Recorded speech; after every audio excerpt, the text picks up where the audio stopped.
you all have reached enough level of completion to mirror exact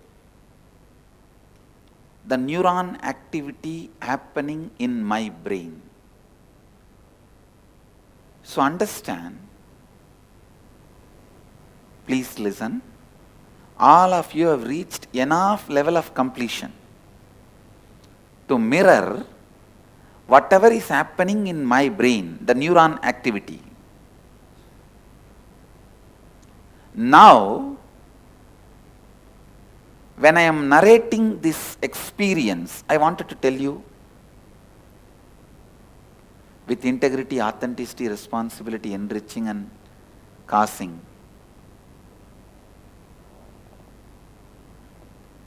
I'll tell you the exact truth.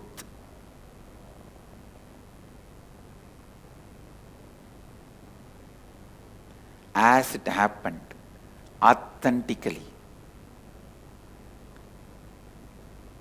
When I am going to narrate, that same experience I will be letting it happen in my brain. I will be letting that same experience, that same neuron activity happen in my brain. So just sit and listen from the space of feeling connection. You will see the same neuron activity just mirroring in your brain. Understand? All of you are clear?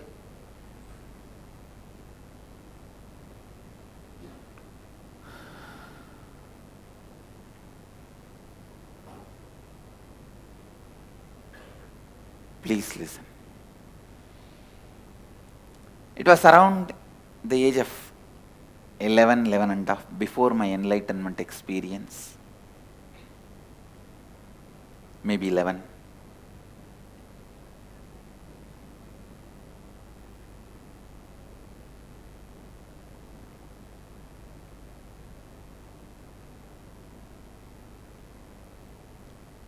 One day, as usual, I was going around the temple. Actually, temple was the place I was brought up, literally brought up. That is why some of our ashramites and swamis trying to buy the house in which I was brought up. They were trying to buy the house. I said, if you have to make a memorial for the place where I was brought up, where I was born can never be bought because it is a government hospital.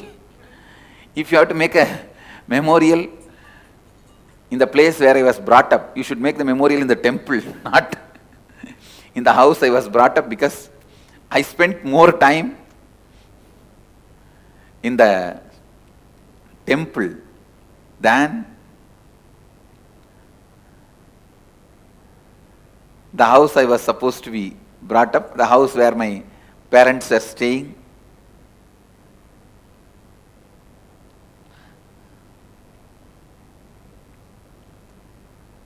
The moment I remember the temple, the joy experience,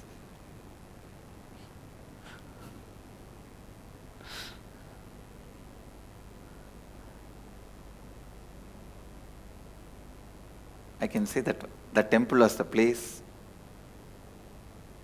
everything for me in my life.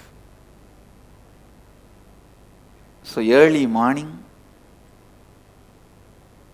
4:30, the temple elephant will carry the water pot for the deity's bath, sacred bath.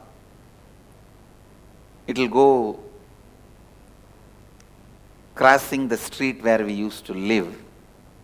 From my family temple, it will go to the main temple. My whole family and the community was very closely associated to temple and its administration.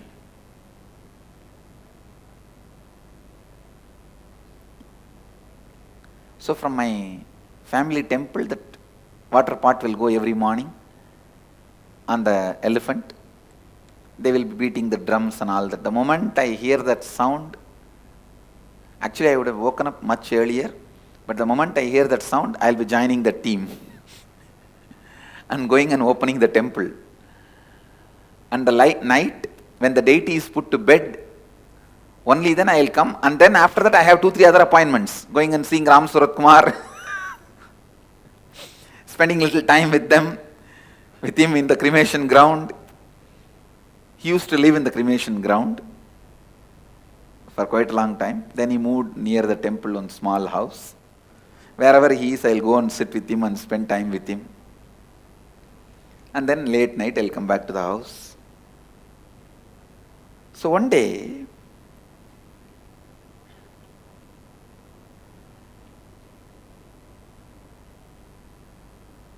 when I was going around the temple, behind the main shrine, there is a small 4-pillared hall structure. And below that structure, there is a small kind of a cave structure. That's also a small 2-pillared structure. It can be said as cave, looks like cave. Suddenly I saw one young sadhu walking out of that cave place. This is the small cave out of which that young sadhu walking out. See this 4-pillared structure and the small 2-pillared structure. From that small 2-pillared structure, one young sadhu walked out.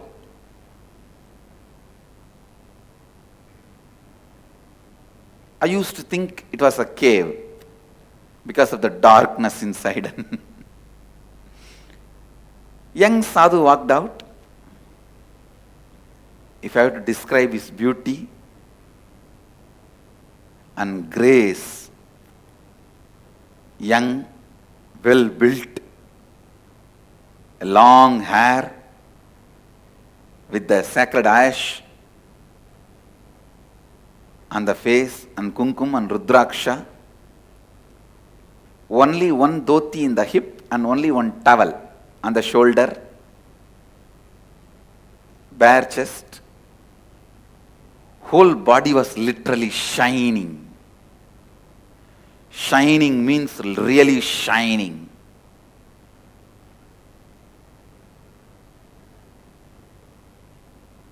Glowing in the golden color.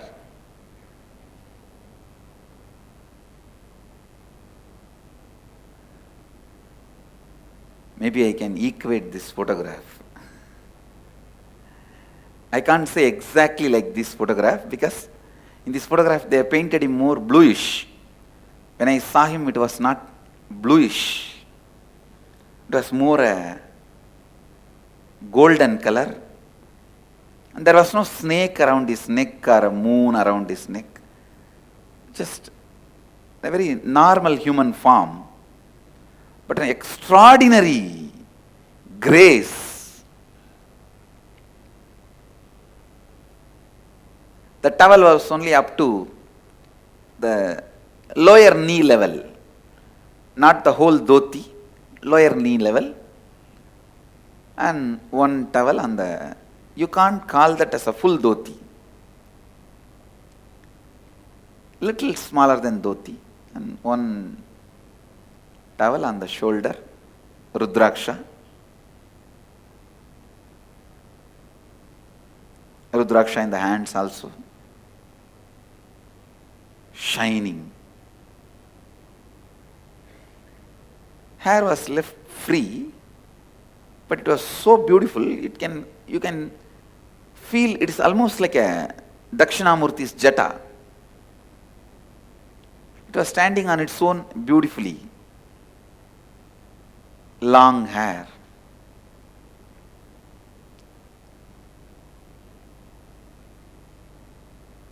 And the main thing I have to tell, wide smile. The moment I saw him, I went and touched his feet. Any sadhu I see, I'll go and touch the feet, and now such a graceful sadhu. I ran and touched his feet. He smiled at me and very loving way just put his hand on my head.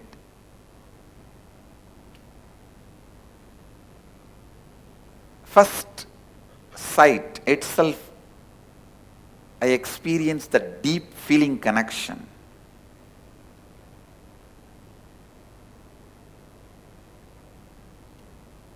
Such a strong, deep feeling connection.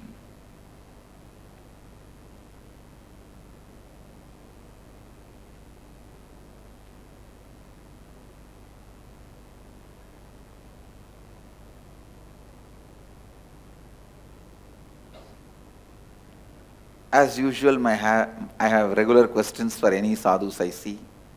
You are from where? Who is your guru? And what do you do? Have you achieved enlightenment? In Tamil I used to ask, Atma Sakshatkar Ayiricha Ungalukku? Means have you achieved the enlightenment experience? And can you teach me? My usual questions. I started asking some my same usual questions. He smiled and he started answering. Other than the question, who is your guru? He answered everything. And then some ordinary topics. Those days the ordinary topics means what? When is the next Utsavam in the temple? Why are they not putting enough flowers on the deity nowadays? Which Utsavam, when they are celebrating, why they are celebrating, why they are not celebrating. These are our gossips. The whole city will have gossip only about temple. Whether you talk good things or bad things, it will all be about temple. Good things will be, oh, nowadays lot of crowd is coming for the temple. Bad thing will be, why they are not maintaining the temple properly. That's all will be the maximum rumor, gossip we know. And all these small talks I was having. He was also sitting and having all these small talks with me. And who is who in the town? Who is doing what? Tell her to wake up. Please sit straight. Don't miss initiation. Such an amazing moment. Don't miss. Please sit straight.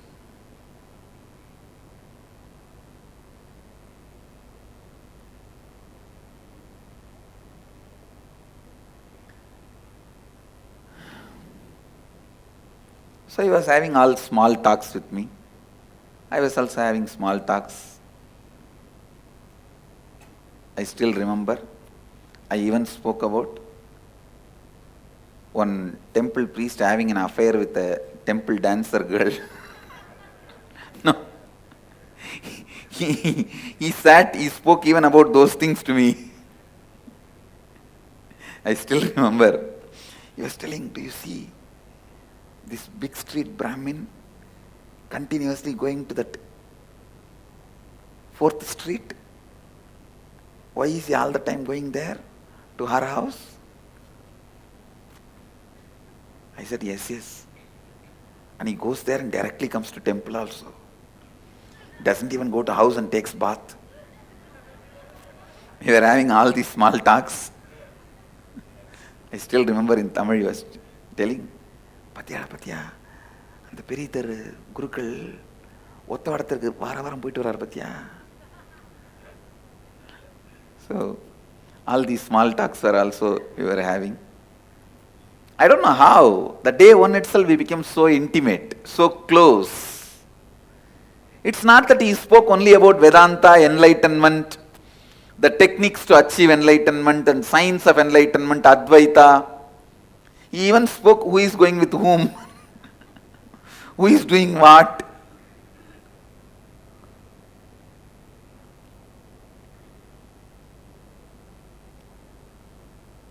Somehow I became very close, intimate. Within one day. if I have to give the essence of my first meeting with him, I won't call Advaita, I won't call enlightenment, I won't call spirituality, I won't call I met a guru and all that. I will only say, essence of that first day meeting is friendliness. He radiated. God. The amount of friendliness I felt with him, that love I felt with him. Love is a too poor word, stupid word sometimes. Friendliness, that seems to be more right word.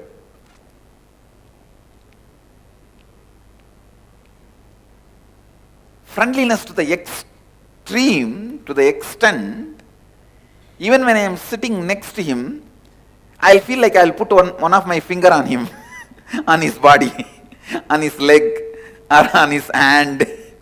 I'll just put one of my finger on him.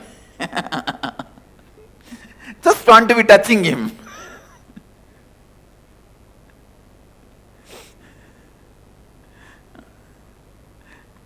Or I'll just hold his little finger. And sitting and talking. One thing I wanted this to be on record. I don't want to say only I saw him, because when I was sitting and talking, the watchmen who walk in that area, or one or two people who come there to fetch water from the temple tank, they all did not look at me very weird. See, if I was sitting and talking alone, they would have looked at me very weird. They did not look at me very weird. The way they looked at me, I am sure he was seen even by them, not just by me. This sadhu whom I am talking about, he was not just seen by me, even they have seen him. I don't know how they saw him, but they were not looking at me weird. See, if you are sitting alone and talking, people who walk around, they will naturally look at you weird. You will know by how they see you, they are looking at you weirdly or just casually. I don't remember any of them talking to him or he talking to them back. But I remember very clearly few people were walking. Many times when I was sitting and talking with him, few people will walk here and there. They won't look at me like I am sitting alone and talking. They will just see as if two people are sitting and talking, and they will walk. They will go. And I have also not seen anybody coming near me or near him out of curiosity and trying to touch his feet and all that. Usually when the people see the sadhus, they will try to come and touch the feet. That I have not seen. But I remember people not looking at me weirdly. The exact spot where he was sitting and I was sitting with him and speaking, you can see. That's the exact spot where he used to sit. I used to sit and speak. He will sit on the step where I am sitting now, and I will sit one step below. Sometimes he will sit the upper step, one step above. I will sit where I am sitting now. But in these few steps only we will usually sit.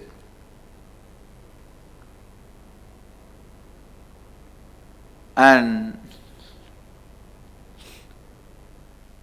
those days that grill gate was not there. The gate was, I think, different, maybe wood.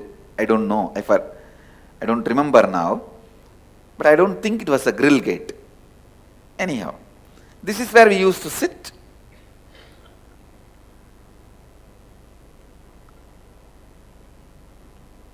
So the day one, the essence from my memory I can collect, the essence of day one's meeting was extraordinary friendliness. It was not all about Advaita, all about spirituality, all about enlightenment. Even though my questions were all about enlightenment, he was not speaking only about enlightenment.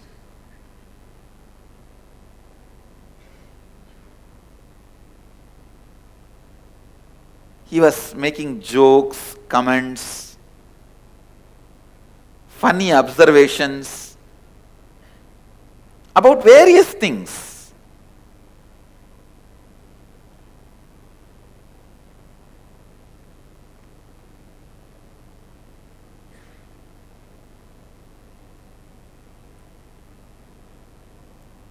I'm not able to remember that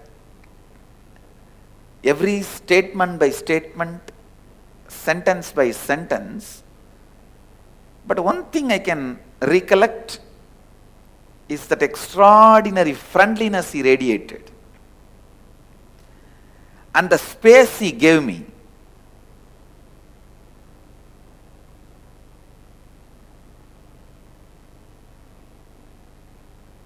I did not even feel like asking him when I started holding his toe or his little finger.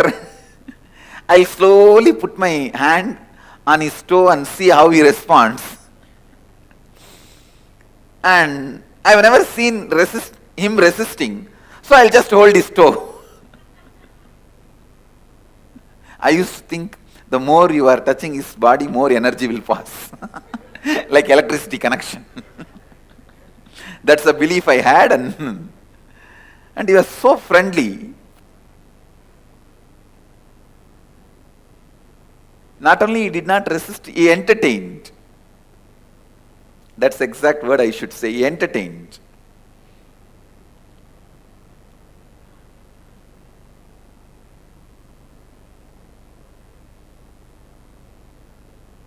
So first day I went up to holding the toes. I did not want to irritate him also. And sitting holding his toes. I think I was sitting his right side. So I was holding his left toe. He was sitting folded legs. I was holding his left toe.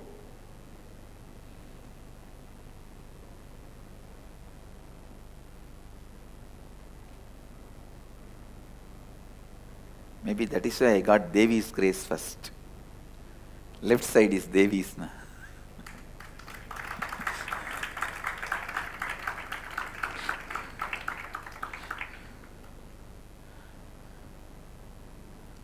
But the amount of hair he had, still I am wondering. It used to be up to the thighs, his thighs. That long, thick.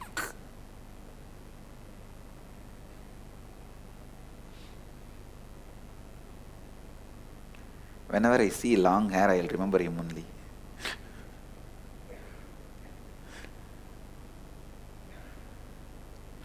Anyhow, it became late night. Usually the temple watchmen, they will just go around to lock the temple, to see whether anybody is there inside the temple before locking.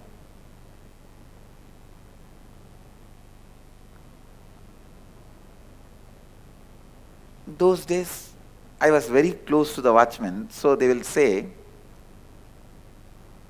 sometime, if I am sitting, hey, if you want to sleep here itself, sleep, but don't come in between the night and ask us to open the door to go out. If you want to leave, leave now.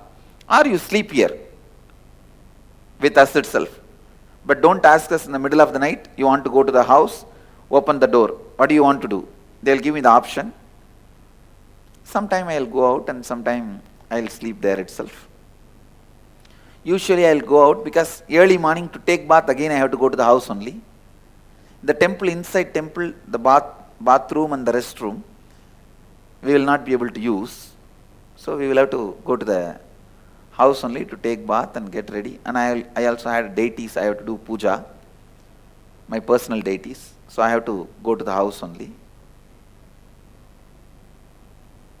So it became late night.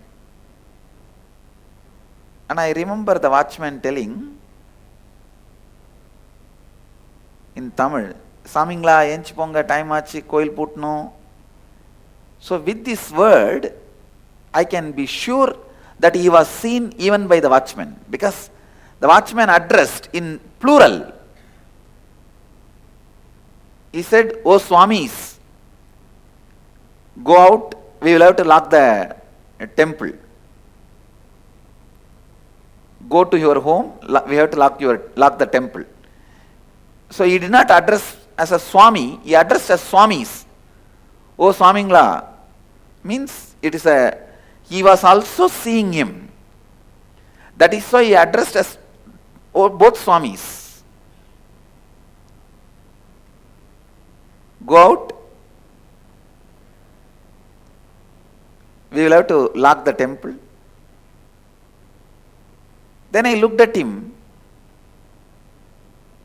and told him, where are you staying?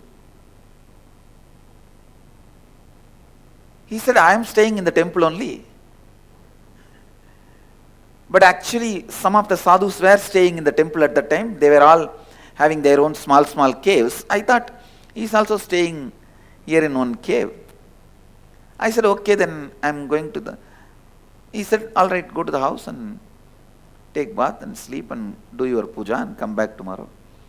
I told him, if I come back tomorrow, can I see you? He said, yes, anytime come here and call my name, I will come out. I am here only. And he showed the cave. I was thinking that as a cave at that time. So I went to the house. I tell you, just visualize when you fall in love first time and you are waiting to meet the person again next day morning, how the clock will not move. That is exactly I was feeling. I was sitting, every 10 minutes I will see the clock. I had one small alarm clock for me to get up and go to the temple. That clock will make such a noise. Everyone in the house will curse that clock and me early morning, every day.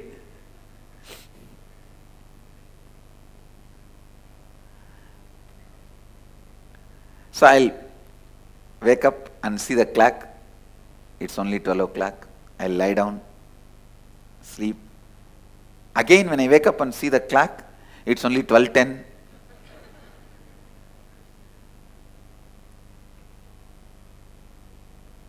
Actually, I moved the needle.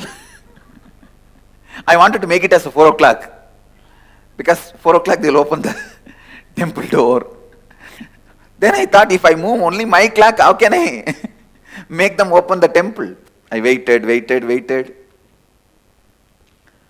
Around 2:30, 3 o'clock, I could not handle anymore.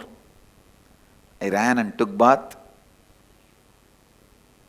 did all my puja. 4 o'clock, I came and stood in the street for the elephant to come to the temple. An elephant came as usual. It came around 4-5. But that 5 minutes I cannot tolerate. I can't handle. What happened to the elephant fellows? Nowadays they are not following the tradition properly. I cursed his father, his grandfather, his great-grandfather, his whole Vamsa. These fellows don't do anything properly nowadays. Finally, that elephant and all the team came. Only that day I was feeling this elephant is walking very slow.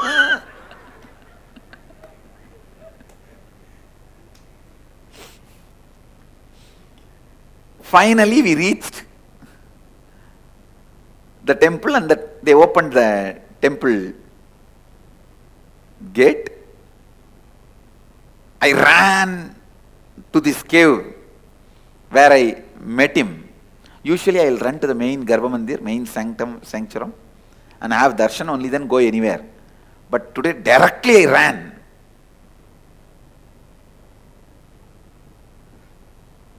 I called him Swami, Swami. Immediately he came out again.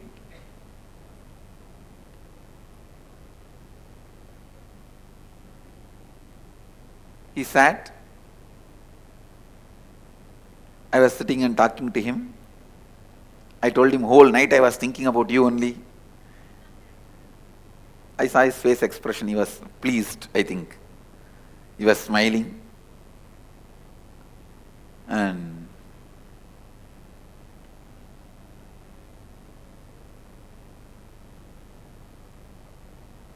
I saw him, that time itself he was dressed as usual, means one dhoti, saffron color, not the color exactly I am wearing, little light color, which we used to have earlier, that light color, and one towel on the shoulder. He was already ready with all his vibhuti and kumkum and rudraksha. I asked him, you finished your puja? That's the usual question. He smiled and he did not answer. Many of the questions you will just smile in a very mystical way or mischievous way. You can say both blunder of mystical and mischievous.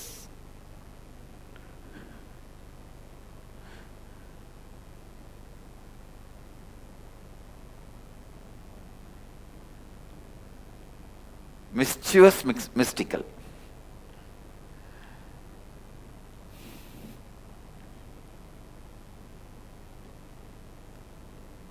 So again, second day also I sat with him and we were speaking so many things. I remember whole day passed, and I also remember in a carrier, a single carrier vessel, in Tamil they call it Tukuvali. In that vessel he brought food and gave me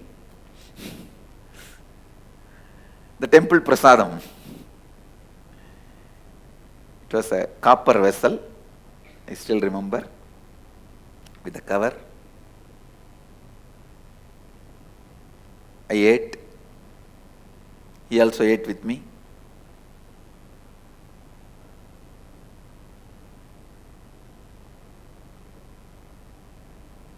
He was clean shaven.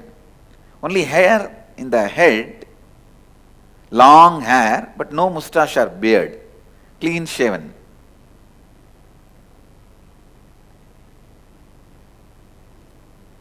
Was looking very young. If I have to assess his age, it will be, I will surely assess less than 30. I can say 25 to 30. That is what I will assess. But well built and graceful.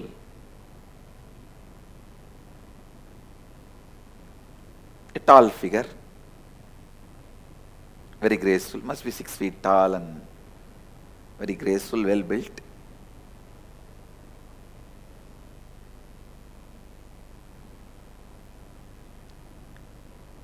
Again we were sitting and talking. More than talking, I know it was just spending time together.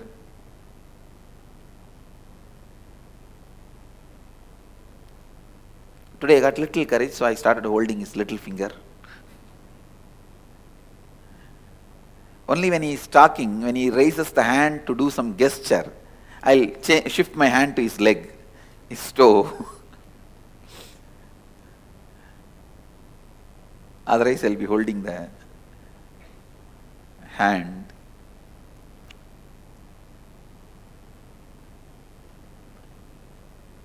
It went on for many days, weeks. In 10-15 days, I can say, he became almost just breath of my life. My day is like whole day I'll be with him, whole night I'll be waiting for him, that's all. How many of you wait to come for the morning satsang to see me? Then all of you can understand what I am saying. You just wait for the next morning to happen, to rush and see him.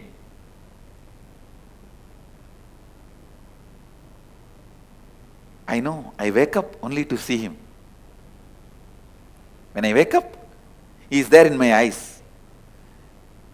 When I open my eyes, I want to see his form. When I close my eyes, his photo is there inside.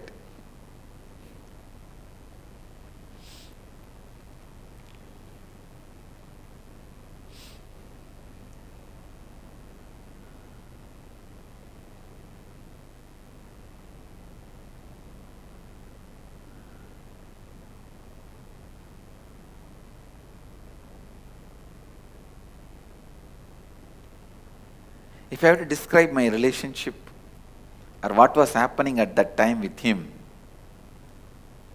I should tell you this story.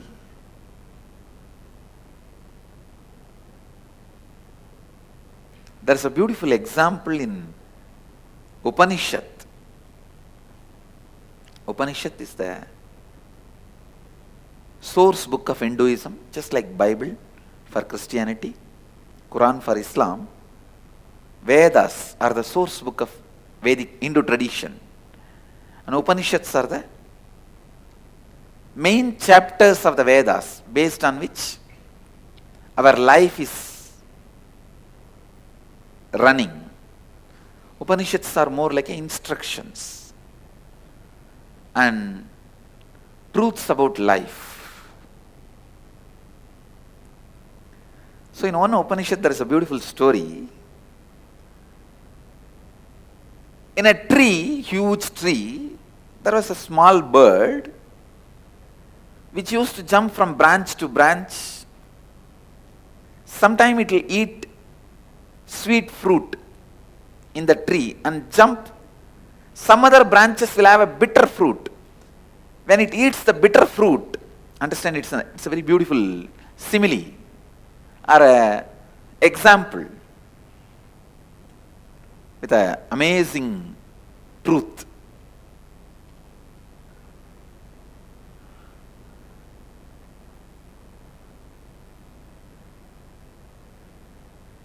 When that small bird eats the bitter fruit, it will feel pain. On that same tree, on the top of the tree, there was a big bird sitting, golden color, shining. That big bird neither eats bitter fruit nor eats the sweet fruit. It just sits in the peace and silence, completion. It's radiating its glory. This small bird, which is running between these lower level branches, sometime when it eats the sweet fruit, it feels joyful, and bitter fruit, it feels bad. When it feels bad, it look up and see the big bird and think, see that bird, so beautiful, he's so graceful, he doesn't have any pain, any suffering. Why not me also become like that? So it will think, yes, let me go near that bird and become like that bird. It will start jumping towards that bird. But when it is going towards that bird, suddenly on the way, it will eat some fruit which is very sweet. The moment it eats the sweet fruit, it will forget that big bird and it will start eating more fruit till it lands on the bitter fruit again. The moment it eats the bitter fruit again, it will look up and say, I should become like that bird. And then again it will start going towards that big bird.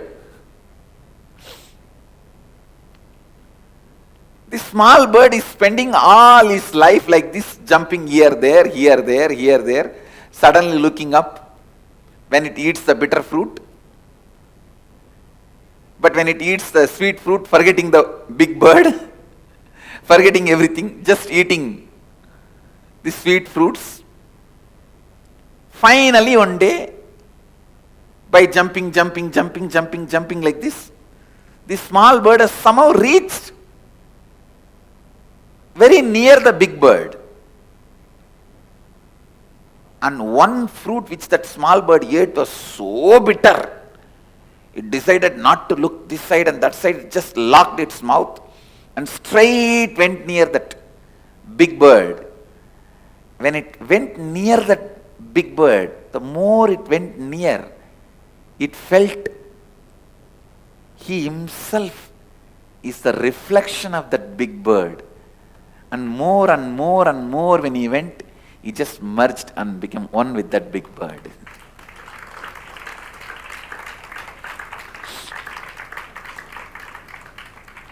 I don't even need to explain the concept behind the story, I think now. I've explained the example so clearly. The concept I don't even need to explain, all of you understood, I think. But I'll try to give few more words for you to understand the concept. Big bird is the cosmic enlightened being. Paramatma, small bird is you, the individual soul. The bitter fruit is the incompletions and pains and sufferings. Sweet fruit is the once in a while small joys, completions you experience. When you experience little sweet things in the life, kind of a fulfillment, you forget about Paramatma. But when you get into the bitter fruit, you immediately remember and look up. And here, there, jumping. Somehow, when you really eat a bitterest fruit, and you decide after that you will never open the mouth again, means you will never allow any more incompletions, and straight look up and move near him, you will understand first you will understand you are his extension. Next you will understand you are just his shadow. Third you will understand you are just his presence. Fourth you will understand you are he. Exactly. This is the exact relationship I had with him. I can say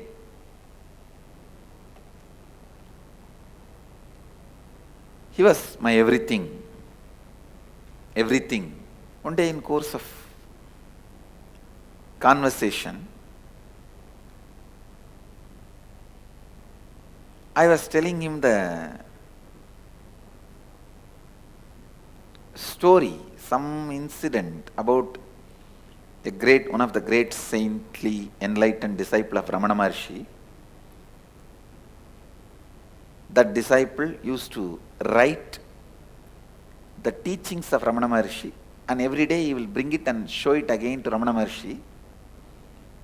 And if there is some mistake, spelling mistake or grammar mistake, Bhagavan will edit in his own hand, with his own handwriting.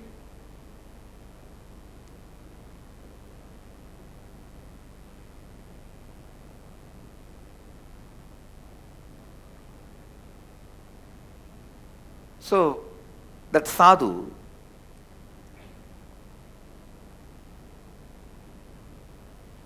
by the time actually I know his name, I asked his name, he said, Arunagiri Yogeshwara. I know his name by then.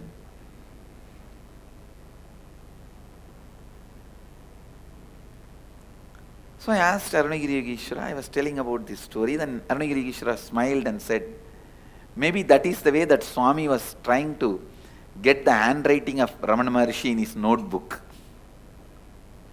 And he also made a comment, just to get the Ramana Maharshi's handwriting, this Swami will make more and more mistakes. The moment I heard, immediately I thought I got a very brilliant idea. I thought I will also start writing and bring the notebook to you. You will pen down, you will write, I will keep your handwriting with me. And I did it.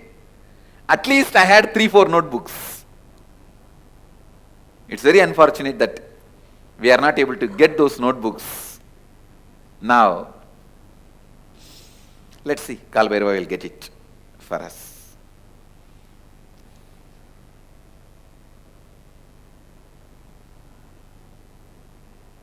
Two, three notebooks and 1 or 2 diaries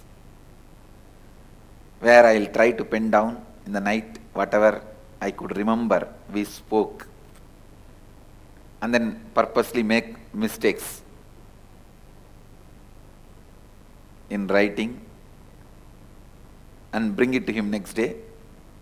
He will also read and smile, and purposely he knows I have done mistake purposely and he will write few lines, few words on it, and he will do editing, means like a crossing or adding.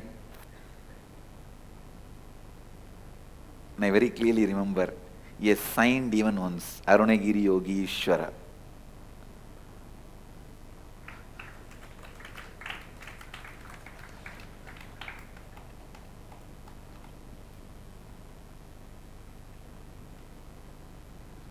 So many things.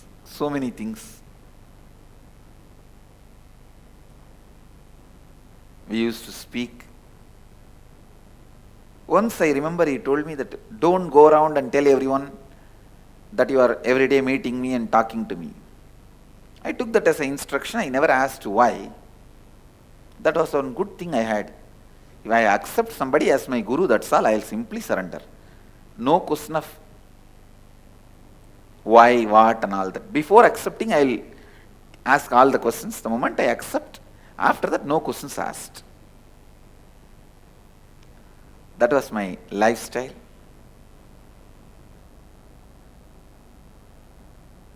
Everything was going well.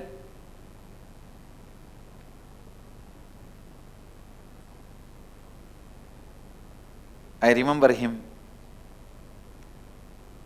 talking to me about various subjects.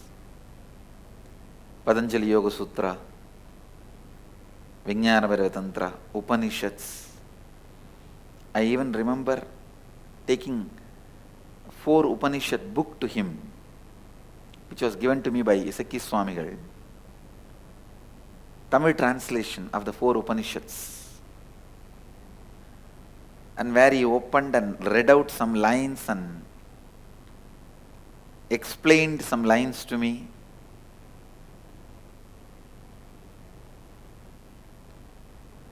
And I had the fortune of directly singing the Devarams of Jnana Sambandar to me.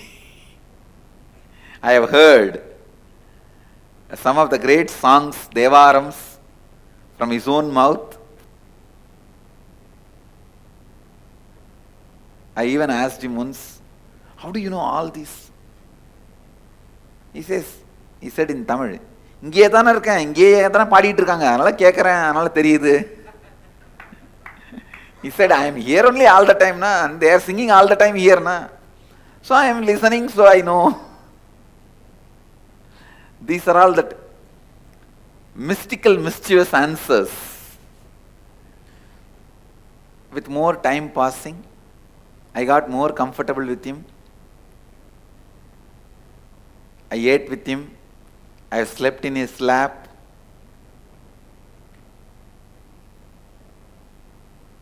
Sometime he will sit, I will lean on him and stretch my leg.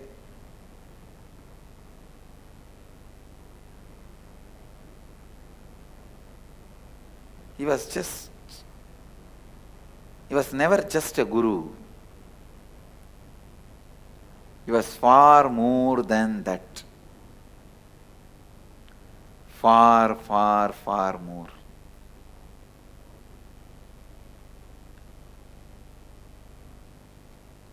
He was much more than any fantasy you guys can have about Guru.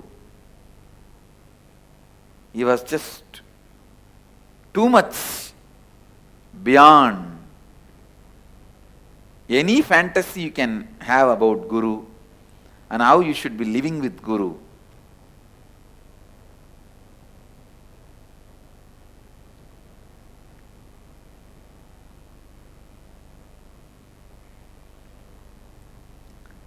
Whatever fantasy you guys may be having, how you should be living with Guru,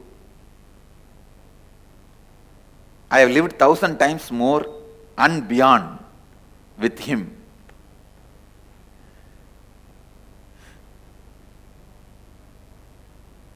He is the fulfillment of all existing and possible fantasies. That's the word I will utter. Existing and possible fantasies of a guru-disciple relationship.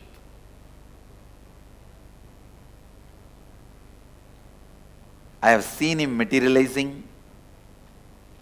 I have seen him flying. I have seen him perform all types of miracles.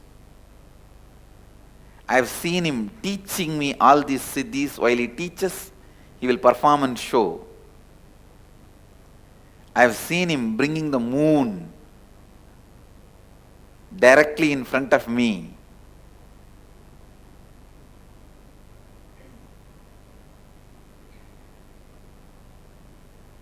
Understand, I am neither lying nor I am a brain deranged person. I am neither lying nor my brain is deranged.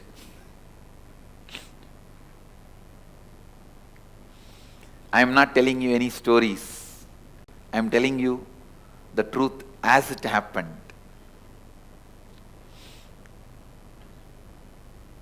I have heard about so many scriptures from him.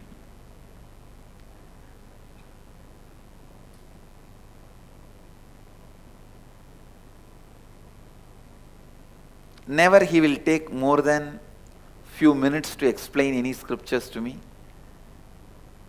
Immediately he will show through some miracle or just like experience he will transmit. Any samyama he has to teach, he will just teach through experience.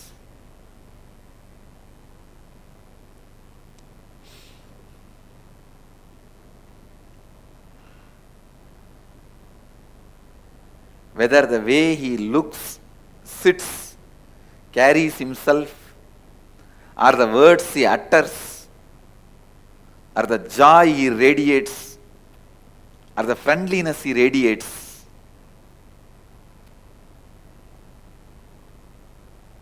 or the way he taught, everything is beyond fulfilling any possible fantasies.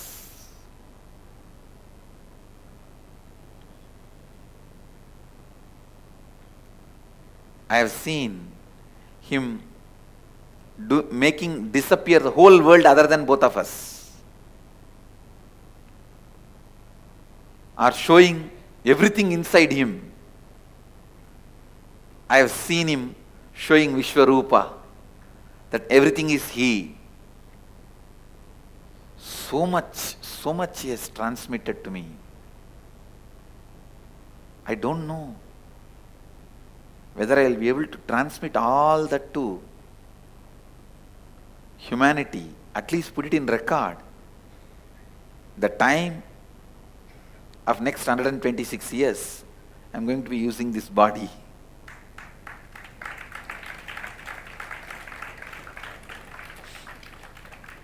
So much he has transmitted.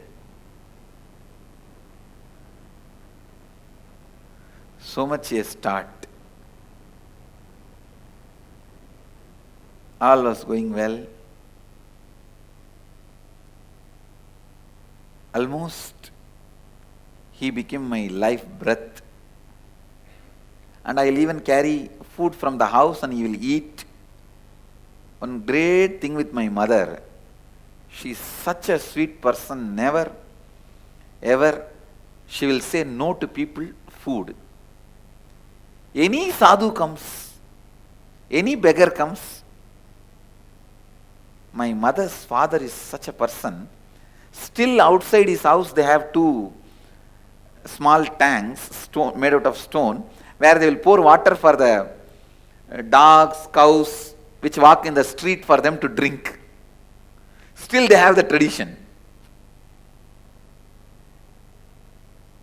Even if the food is remaining, they will mix it with the water and keep it for the cow.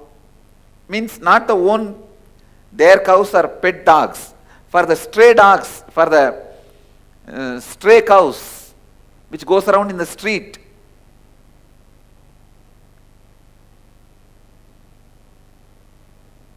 And I remember my father's side grandmother also, she will also feed any stray dog. She will get them. Somehow she will become friends with them and feed them. If they have some skin disease, she will take them to the hospital. Whether it is the sadhus or pets or beggars, my house was always open. My mother was a typical village lady waiting to feed people. So whenever I wanted to take food for some sadhus, she will immediately pack and give. She will never have a second word. She will never grumble, grudge, nothing. She will immediately pack and give. She will only ask, Swami, what do you want? You want idli or you want rice? Idli means breakfast, rice means lunch and dinner, both. That's all. That is the only two menu.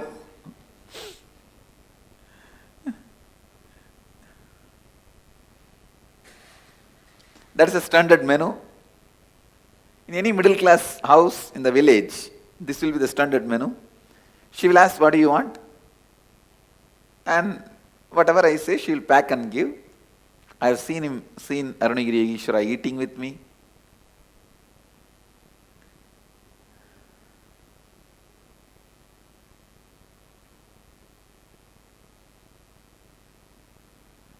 One day I told him, please you come to the house, my house. And he laughed and said, you come to the place where I am staying. House where I am staying. The moment he said, I know, wow, it's such an opportunity. I said, come on, take me. You only never took me.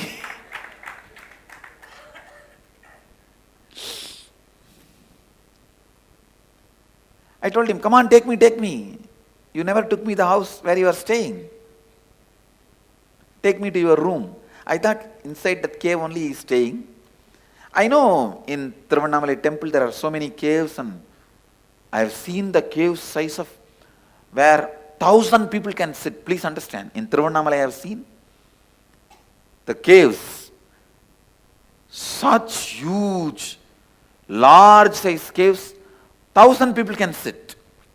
That size caves I have seen, with water facility and lighting, the natural lighting and water.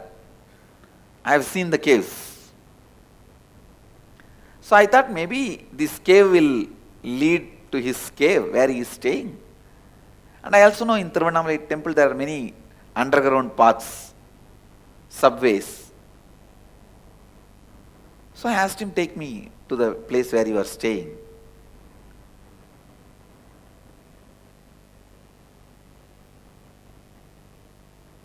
He said, come on, let's go. He entered into that cave by bending, and I remember he just held my hand and pressed.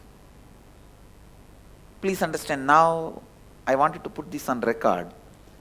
First time when he pressed the hand, I lost body consciousness. All these days I was with him, I never lost body consciousness. First time I lost body consciousness. So, from this moment, whatever I am describing, I do not know whether physically I was part of that scene or I was taken out of my body and this experience happened. I am not able to be clear.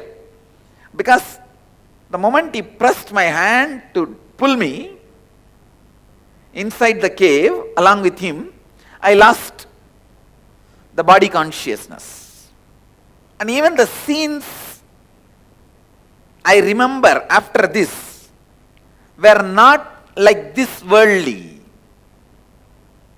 He just walked into a cave and I also walked with him, and suddenly the cave opened and we came out and I saw a huge banyan tree, little bigger than our Bidadi banyan tree. It was Arunachala hill, that much I can very clearly say.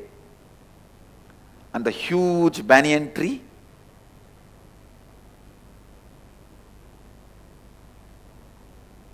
And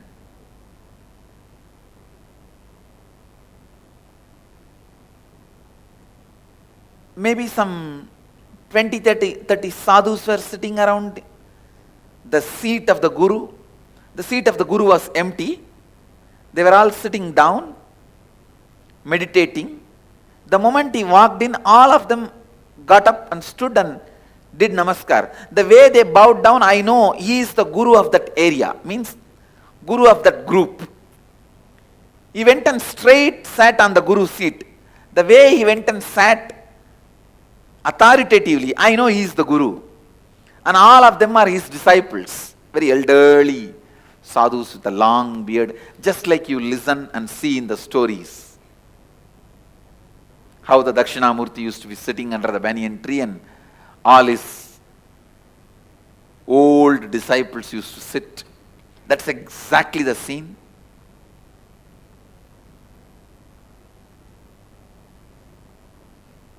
The scene happened in Kailasa, happening in Biddi.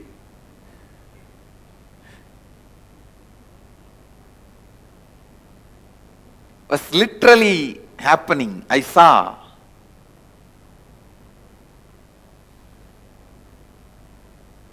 The way he went and sat.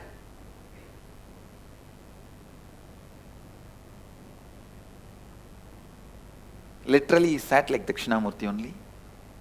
He just went and put his leg little this way, that's all. That's the way he sat. Where he put the left leg on the right leg and little closer he kept. Then usual posture of Dakshinamurti you see. This is exactly the way he sat. And he started answering some of the questions they all asked.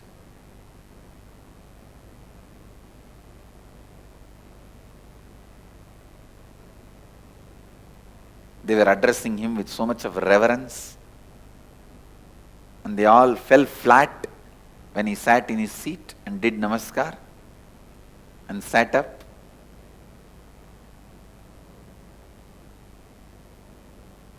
I was the only small boy in that group, but I was looking around and seeing all of them. Maybe after some time, their attention turned on me and one person said, "Who is this person? He is the only person without kavi here, who is not a Swami, sannyasi." That kind of it did not exactly meant I am not a sannyasi or a person without having kavi, something like that. Because I was with my school uniform. I remember very clearly that dark blue and light blue.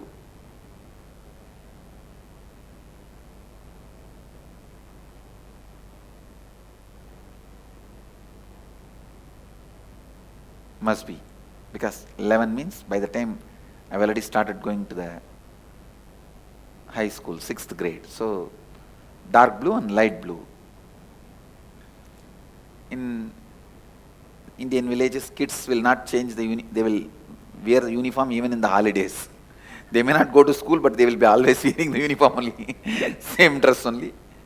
I still remember the half trouser of dark blue and shirt of light blue. That was the school uniform. And immediately that's all, my Kundalini. I said, I may not be wearing kavi, I am also sannyasi only. And I saw Arunagiri Yogeshwara laughed. Then he said, then why you are not wearing kavi? I asked him, you give me kavi. He laughed and he looked. Immediately I saw one sadhu brought kavi clothes. And I did not even have a second thought to remove and throw my dress. I just removed all my dress. Naked I walked near him without even having a second thought. And he himself tied that kavi cloth in my hip like a dhoti. He himself tied it.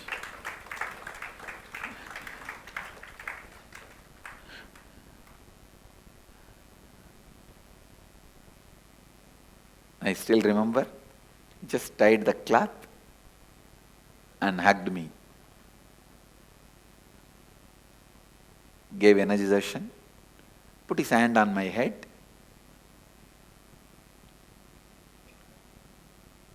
Naturally, the experience was just out of the world.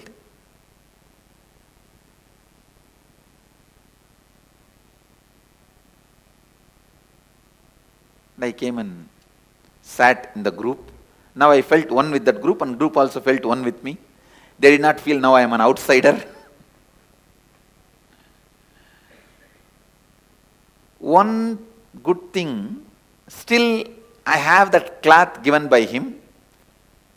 Still the cloth is there. Because the cloth is there, I feel the experience is either happened in the physical plane or a metaphysical plane which gets converted to physical plane. See, there are some metaphysical experience which disappears when the conversion into physical plane happens. But there are some solid metaphysical experiences. It becomes physicality when it comes down to the physical plane. Like Ramakrishna had an experience of Rama giving him the pot full of porridge, a mud pot full of porridge. When he came down from that experience, he had the pot in his hand. The pot was there. The pot did not disappear. Only the Rama's form disappeared, but the pot was there. That did not disappear.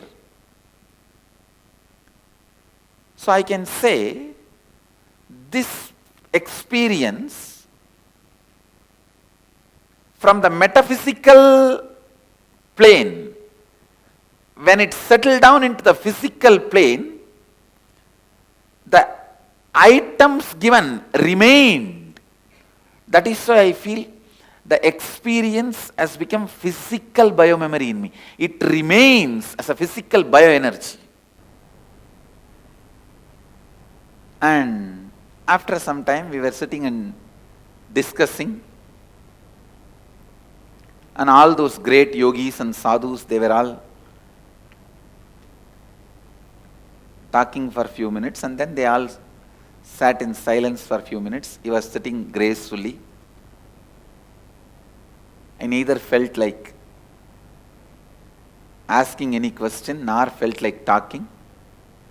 I can say from my observation that tree looked very real because the leaves were there, fruits were there, the bird's sound I remember, birds were there, and in the breeze the tree was moving.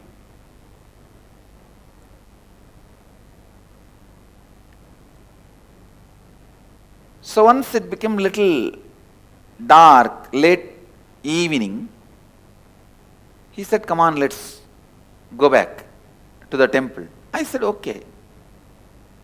Again, he brought me back. While we entered the cave, again he was holding my hand. When we came out of the cave to the place exactly where we entered, there only he just left my hand. I saw when he left my hand only, I came to the physical awareness. So either he took my metaphysical body to his metaphysical space, or he took my physical body itself to that metaphysical space. In these two, any one is possible.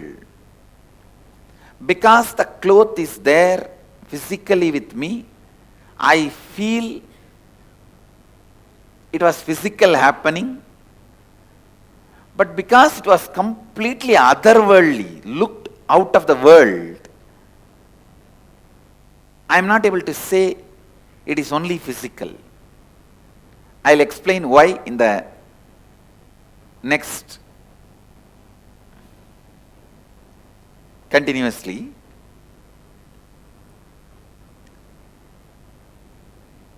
that's all. Now my ecstasy is too much. The ecstasy is too much. That new kavi, oh God.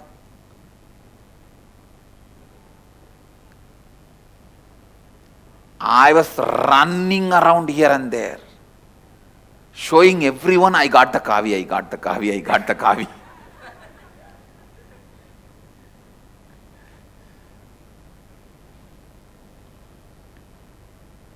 He left me in the temple saying that you can go now, and he went away inside his cave. First person I ran was my guru, Mata Vibhudananda Devi, Vibhudananda Puri. Her name was Kuppammal, local name. I ran to her and showed, see, I have kavi, I got kavi. But I did not get the joyful response from her. She became too serious. I did not actually expect serious response from her. I thought she will be very happy. She became very serious and asked, who gave you this kavi? I said, why? She said, giving kavi means they gave you sannyas. Actually, she was waiting to give sannyas to me. And how did they give sannyas without asking your father and mother? Now your father and mother, your parents will ask only me. Who gave you the kavi? I got little frightened. I told there is a sadhu in the temple. He gave me the kavi. Take me to him.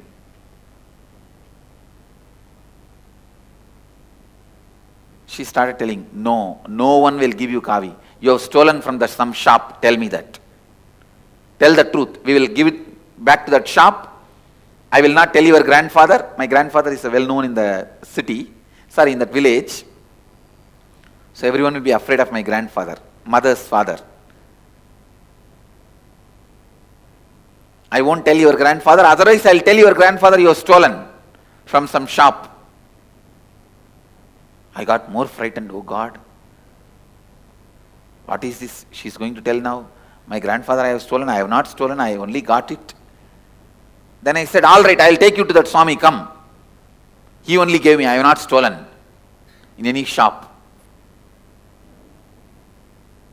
She held me in her hand. She really believed I was stolen in some shop.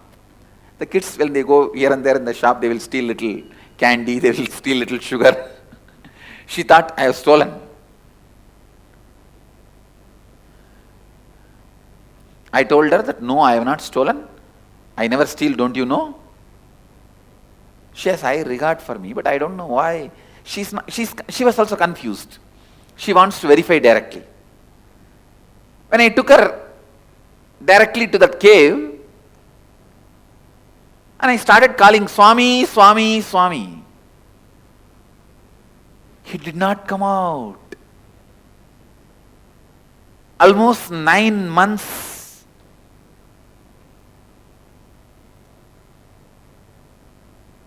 I know him.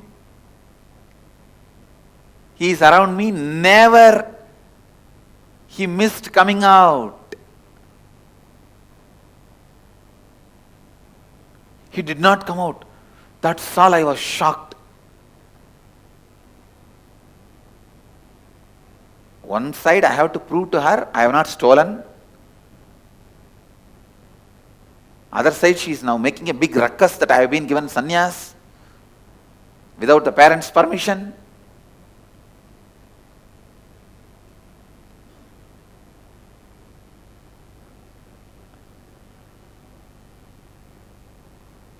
I did not bother even about any of those things, but he is not coming out.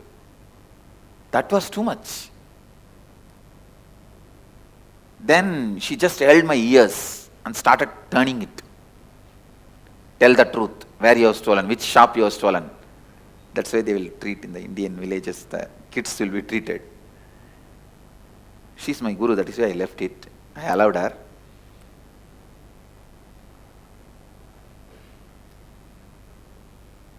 I said, no, from this cave only that Swami came out. She dragged me and took near that cave and showed me, whom are you trying to cheat? Is this the cave?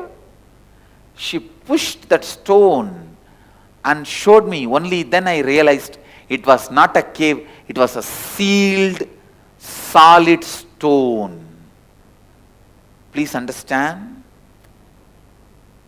Only then first time I realized, in that 9 months, it was a solid stone construction. It was not a cave. That is why I doubt whether Arunagiri Yogeshwara taking me inside was a physical or metaphysical. Because I realized it is a stone construction, not a cave. Shock for me. She said, now I have no justification because I am not able to get Arunagiri Yogeshwara.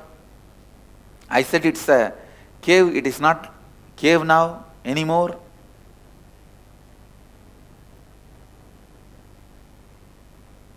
I just stood. She was just turning my ears.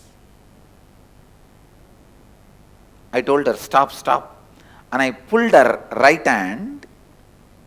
I still remember.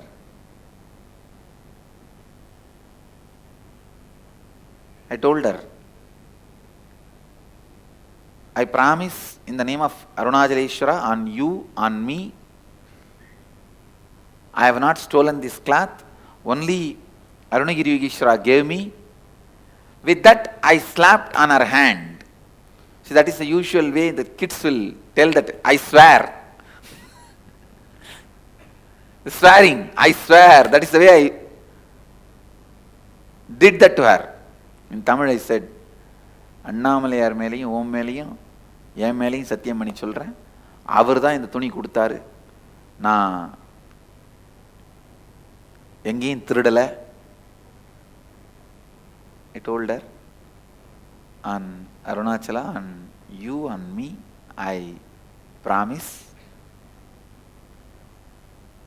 I did not steal in any shop. Arunagiri Yogeshwara only gave. He used to come out of this cave only. When I put my hand and did that satya, I can say maybe this is the first energy darshan I gave. No, the power of that experience was so alive. Maybe first time the brain, my neuron activity mirrored in her brain. Suddenly all her doubt, everything disappeared. All her doubt, skepticism, everything disappeared.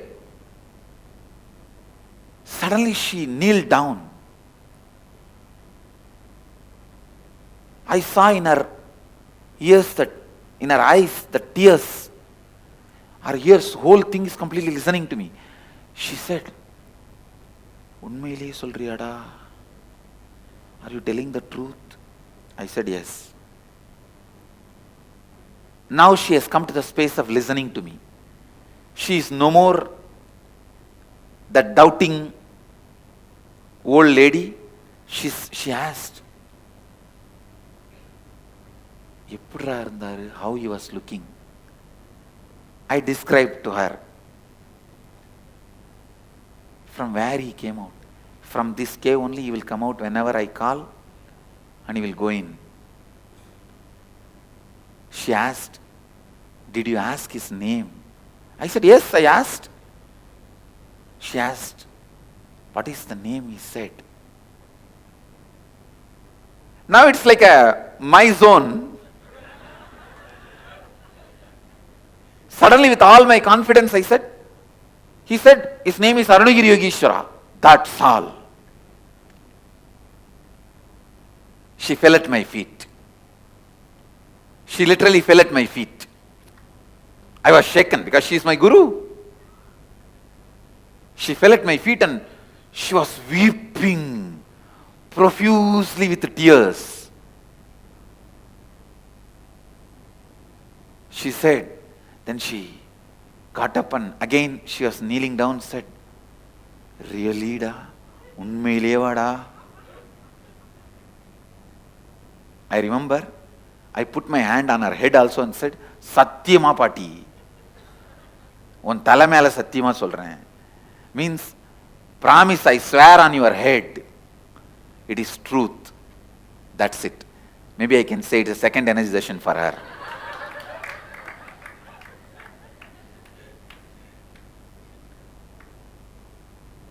She said, hey, we are all meditating for years and doing tapas just to see him once. You really saw him? He gave you the kavi? You spoke to him? Now she is a complete theist. She is completely able to receive the experience I was telling.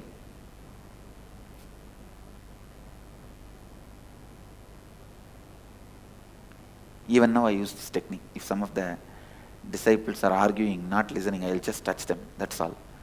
After that they will listen. They will come to the space of listening.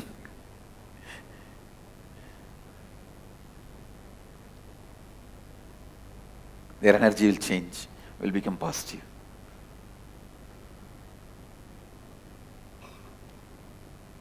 That is why these guys who want to run away, they will never meet me. They know if they meet me, they will not be able to run away. They will disappear without meeting me.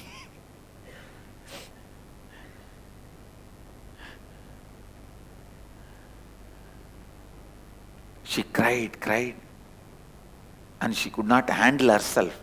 She just left me and went away to the place where she is staying, to her house, which was actually like ashram. She gave that away to Tiruvannamalai temple. She first wanted to give it to me. When I said, no, what am I going to do? I am not going to be physically staying here in Tiruvannamalai. Then she gave it away to temple. Now temple owns that property.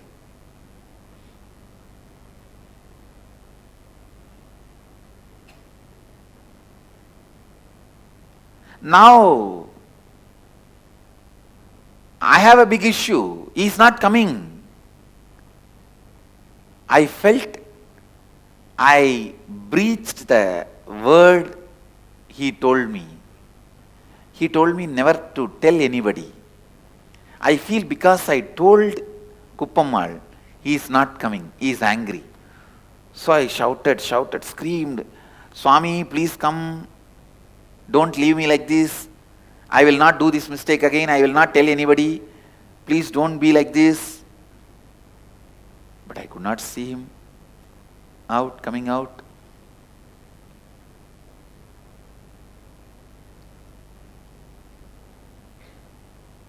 One side when I remembered, she told me, Kuppammal told me, he is directly Mahadeva, Shiva. Living here in Arunachala.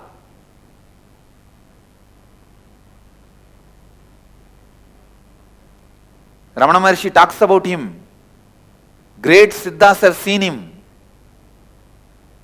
One side that was making my body just explode in joy, bliss. He himself came and gave Kavi to me. Other side, now he is not coming. So that was just squeezing my heart.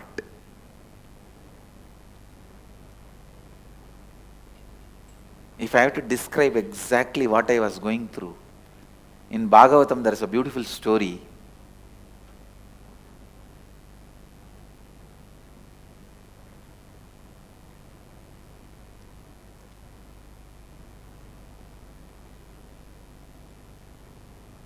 One Gopika,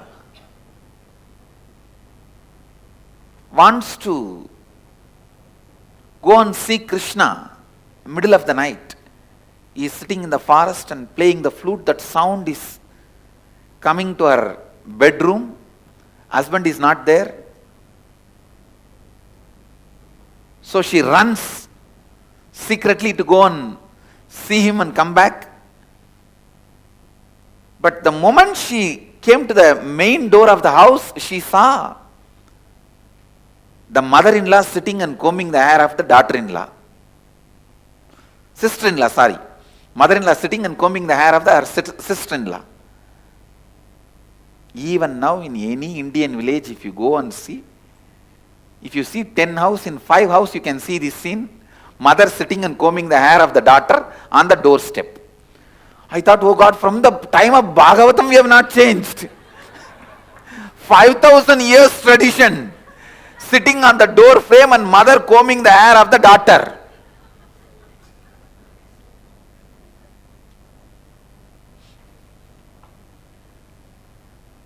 And removing that lice. This is almost like a 24-hour job. If they don't have, in those days no other entertainment, na? Only this hair combing. You comb my hair, then I will comb your hair. So beautifully, Vyasa describes, I have to tell you the exact scene. The Gopika runs. The main door frame, the mother-in-law is sitting and the sister-in-law is sitting and she is combing the hair.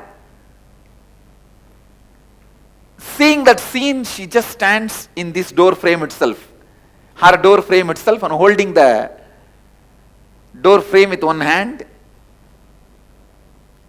One side, when she listens the music of Krishna's flute, all the extraordinary, ecstatic memory of the time she had with Krishna and the memory of Krishna, she is in bliss. Next moment, this sister-in-law and mother-in-law are sitting like buffaloes. Because both of them are there, she cannot go out.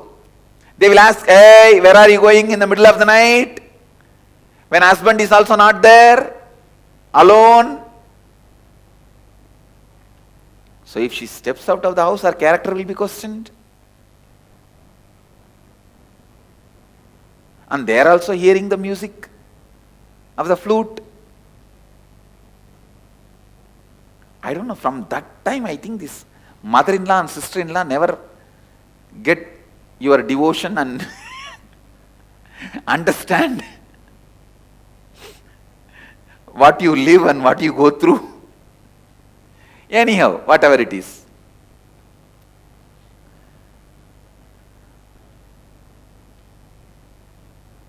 Because mother-in-law and sister-in-law are sitting, she is not able to go. Because she is not able to go, the pain of separation was other side. Vyasa describes, the pain was like intense burning. And that bliss of her memory of Krishna was intense joy. This both happening again and again. Because of that pain, she burnt away all her incompletions. Because of that joy, she exhausted all her good karmas. Because she exhausted both, she just became enlightened and fell on the ground, liberated herself. Got liberated. This is the exact story I have to describe what I was going through at that moment. One side, now I know Mahadeva himself came. I am holding that kavi. I am touching that cloth again and again. He himself came and gave the kavi.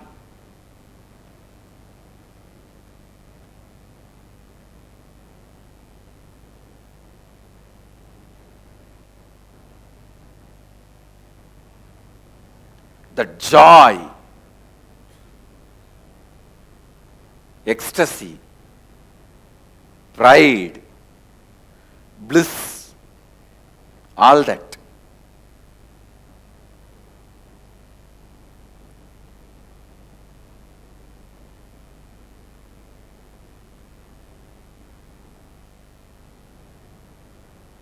The other side, the pain, he is not coming. The fear, he may not come at all anymore. I may miss him. That is too much. When these two happened, whatever the remaining little bit of good karmas I had got burnt by the joy and bliss, knowing that he himself lived with me and initiated me. Little bit of whatever bad karmas were left, they got burnt by that fear, whether he may not come at all. This bliss and joy and pain burnt both the karmas. I just dropped. I can say, by crying, I just slept away there itself. I should not even use the word slept. I fell into some state.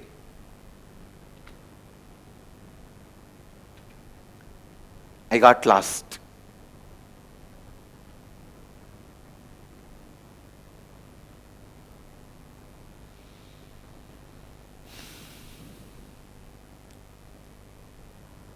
Anyhow, after some time, I think it was a late night, I was sleeping in the temple. I don't want to say sleeping, lying in the temple. The temple watchmen, they will come and wash the temple. Any festival day, they will come and wash the temple in the night.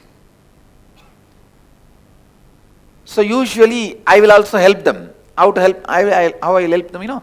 They will put the tube in the tap, and they will be having the broomstick and washing the floor. And we boys who are volunteering, we will have to just hold the tap and walk behind them, pouring water. That's the voluntary service we used to do. So that watchman, temple watchman, he woke me up, saying, "Hey Samer Bhaiya," that is the way he will call me. Wake up, hold the pipe for me, I have to clean. And they are going to put the deity to bed, go and have the Garbha Mandir darshan and come back. Somehow that day, I think some festival. I think it was January 1st. But still I am not able to completely corroborate with other things. Anyhow, so the deity was put to bed a little late. He said, go and have darshan in the Garbha Mandir. They are going to close the Garbha Mandir. They are going to put the deity into the bed. Then come back and hold me the pipe.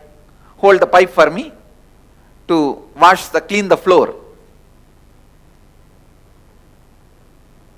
I said, okay, and I rushed. I was in that same space and state.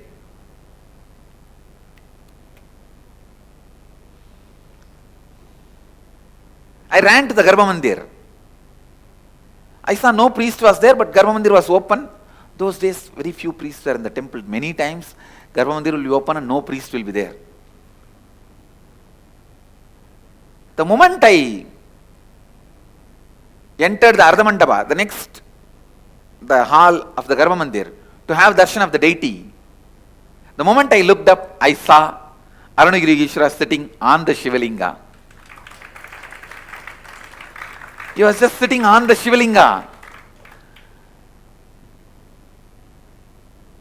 I could not control myself. I screamed, "Swami, are you here?"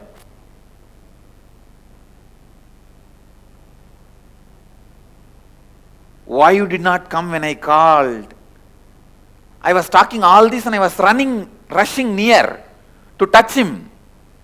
Even though we were not supposed to enter the Garbha Mandir. I don't think I have entered the Garbha Mandir, but I rushed towards him. I don't remember whether I entered or not entered. I was not in that mood at all to follow the rule that I should not enter the Garbha Mandir and all that. I just wanted to touch him. I ran stretched my hand to touch him.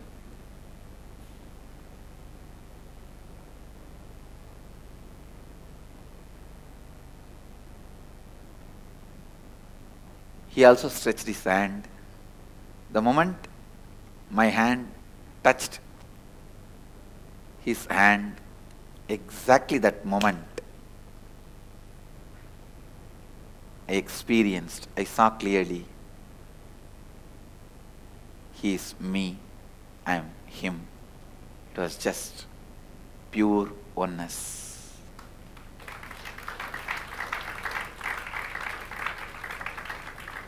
Pure oneness. That unclutching has happened exactly at that moment.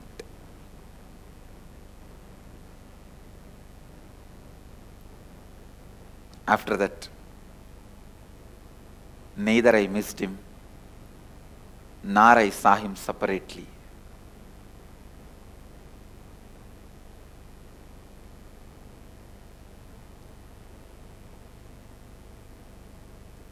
That is the exact moment, experientially, the unclutching.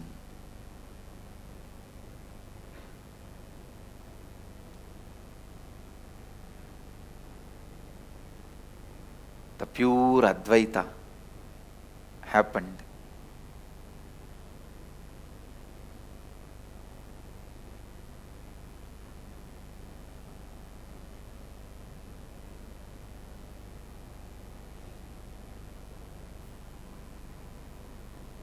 Whatever words you may use, Advaita, Aham Brahmasmi,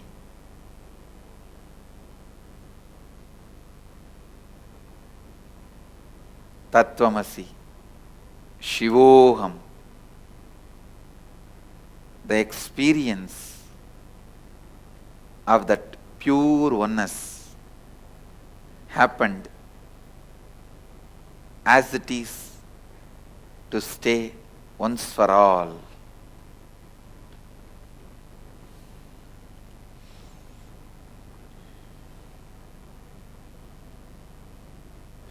I bless you all with all my integrity, authenticity, responsibility, and enriching and causing. Let you all experience the ultimate, pure Advaita, the oneness. Shivoham. Shivoham.